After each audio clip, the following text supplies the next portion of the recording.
Hi, my name is Sean Galusha. I'm a fourth year journalism major and intern for the College of Science and Math. Today, I'm joined with Kate Riordan, a graduate student in biological sciences from Philadelphia, Pennsylvania, and Emily Levin, a third year environmental management and protection major from Redondo Beach, California. How's it going, guys? Good, good. How are you? Great. Thanks for asking. So, I want to start off with why undergraduate research is a significant opportunity for students like yourselves. Oh, wow. I think it's a pretty good opportunity just because you're able to get you're able to get actual firsthand experience as opposed to just sitting in a class all day and just in lectures. It just gives me a really good opportunity that for the future because I think that I want to get involved in research later. So it just gives me a good background. Absolutely. What about you, Kate? My undergraduate research experience pretty much helped me get to Cal Poly as a graduate student now. So I think getting any sort of research experience as an undergrad will help you later on, in significant ways. Awesome. And in regards to your graduate research now, what has it kind of been like building off of your undergraduate research?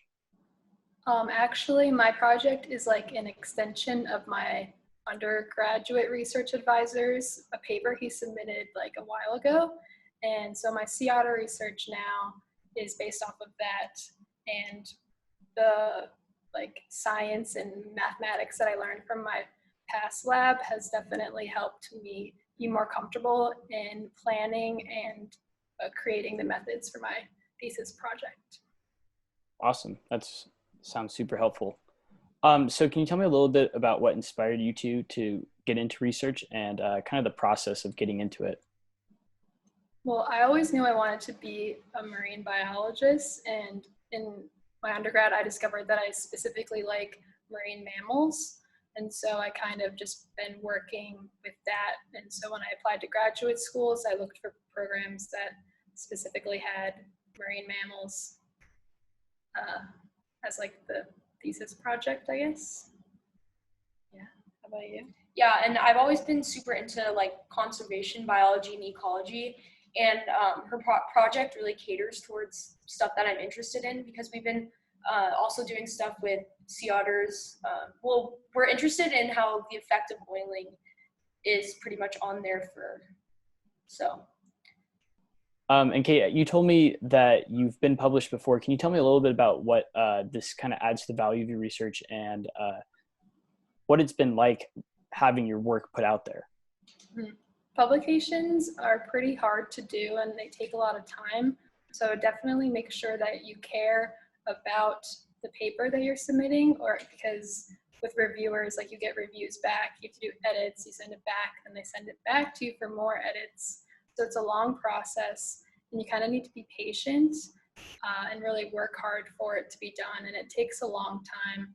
So I know for the papers that I write with my master's thesis, I'll probably be writing them a year or two after I'm even done my master's thesis. But if you get a publication, any graduate school would really consider you a good candidate as an undergrad when you're applying. Yeah, absolutely. Can you, Kate, kind of elaborate on how undergraduate research has helped you get to graduate school? And then Emily, maybe talk about how the benefits of undergraduate research are taking you in the direction that you want to go after college. I attended a few conferences as an undergrad, and I was able to schedule meetings with potential graduate school advisors while I was there. So I found that really helpful to start networking and talking to people and seeing if they have availability for a new graduate student in their lab. And that's what I found to be the most successful way to getting into a graduate program, is just to contact professors and Skype or Zoom with them and just get to introduce yourself. Absolutely. Yeah, and then I'm pretty sure I'm wanting to go to graduate school after I graduate from Cal Poly, and I feel like just being under Kate's wing has really showed me the steps to actually accomplish that and do it, and showed me how hard it is. But I think it's a good opportunity to at least learn from. So Emily, you mentioned that you're a Frost Scholar, or you have been a Frost Scholar candidate. Can you tell me a little bit about what it's like being a part of the Frost Scholarship program and the research that you did? Yeah, so this summer I did it, and because of COVID regulations, I mean, this was the first summer I've done it. It was all online. I was able to get access to go into Fisher, which was pretty lucky, and so I was able to continue out my research. But we definitely had a lot of setbacks because it wasn't going as planned. I don't know how it's been in the past, but yeah, basically we did a lot of like Data management, like computer work. A lot of Excel spreadsheets. And then at the end, we had to do an online kind of like seminar or like Zoom conference. And we each had to it was like a 10-minute presentation in front of some peers. But yeah, it was a good opportunity. I'm like very lucky I was able to get it. Yeah, how would you say, or how would you put it in regards to COVID? Was it kind of a more helpful learning experience to do it now versus like another time in your life?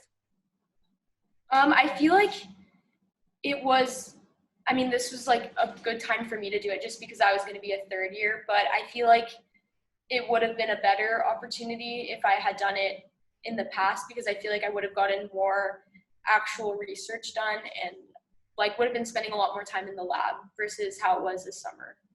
Yeah, absolutely. So you guys work pretty closely with your professor, Dr. Lewanig. Can you tell me a little bit about your working relationship with her and what it's like working in the lab? She's really good about teaching me like how to use the instruments and kind of understanding how like my project works, like understanding how sea otter fur works, for example.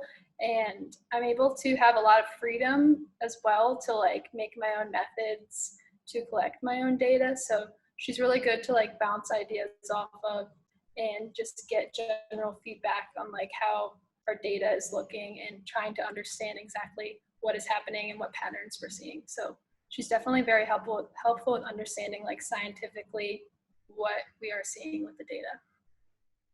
Awesome. Sounds like a pretty interesting relationship. You're able to do what you need to do, but also get good guidance from a director.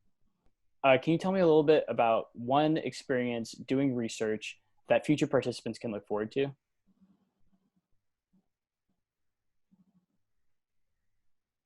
Like one that stands out the most. It's all been so fun. Oh, yeah. Like in general I guess, I don't know. I hate to put you guys on the spot, but. No, it's okay. I'm just thinking of like all the research I've done. Okay, well, I've done elephant seal research. So on the side, okay, here's the official answer. On the side, my lab here at Cal Poly, run by Dr. Heather Lewanig, we do a population monitoring of the northern elephant seals in San Simeon. And we pretty much survey and weigh the elephant seal weaners right when they've been weaned from their moms. And so that research experience is definitely like the craziest I've ever done, because we have to like be very hands-on with seals. And so I think that experience has kind of made me realize that I might not necessarily want to get a PhD after graduate school. I think I might want to get more involved with like the Marine Mammal Center and animal husbandry efforts and research instead. Wow, that's pretty awesome. What about you, Emily? I mean, when I first started back in the fall of 2019, I think that was 2019, she had me basically flipping the smallest hairs and getting like a cross section with like using like a scalpel, and it was really impossible, but I feel like that was kind of fun. It was rewarding when it actually happened. Yeah. And she became better than me by the end, so she's like a hair flipping. Dang. Yeah, it was tough. It's the little things. Yeah. Thank you, Kate and Emily, for joining me today and sharing your experience with undergraduate research here at Cal Poly's College of Science and Mathematics. For our audience, you can find more specific information about the college's programs in the links below. I hope everyone has a great rest of their day.